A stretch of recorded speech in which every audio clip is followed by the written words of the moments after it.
La Fondation Payot pour la promotion de la lecture, Payot et 7, le MOOC suisse des meilleures histoires de 7.info, vous présente Marque-Page.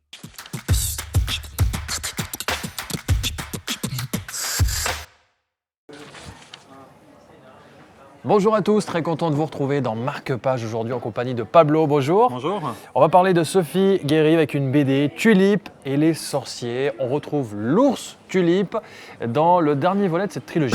Exactement. Tulipe est un ours qui vit au pied de son arbre et qui va, avec tous ses compagnons, orchestrer une vie pleine de philosophie et puis de tendresse et de poésie. On déambule avec eux autour de questionnements métaphysiques, autour de différents éléments qui vont venir s'ajouter, repartir sur la quête identitaire et l'amour. C'est vraiment un petit bijou poétique et philosophique à lire pour tout le monde. Beaucoup de tendresse. Un mot sur le dessin peut-être? Le dessin est très simple, vraiment assez minimaliste, mais il rend vraiment justice à tout le propos. Après, ça porte vraiment le récit de manière très construite.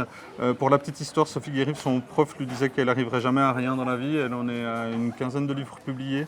Celui-ci est vraiment splendide et elle a vraiment une construction des histoires et de ces courtes scènes qui nous plongent vraiment dans des affres comme ça, à la fois d'humour et de contemplation. C'est vraiment un petit bijou et un délice. C'est aux éditions 2024. Pour ceux qui auraient raté les deux premiers, il faut absolument avoir suivi le... Non, pas du tout. En fait, on peut prendre vraiment les aventures dans n'importe quel ordre. Les premiers sont des très bons, vraiment de même facture.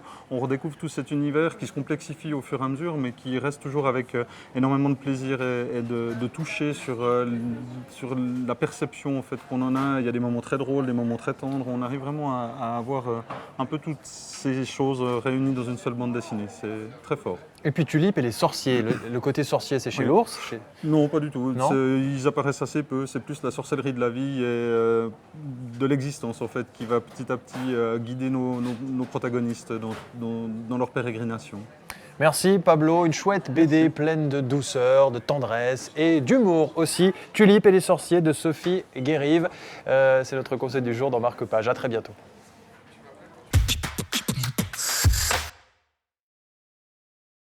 La Fondation Payot pour la promotion de la lecture, Payot et 7, le MOOC suisse des meilleures histoires de 7.info, vous ont présenté Marque-Page.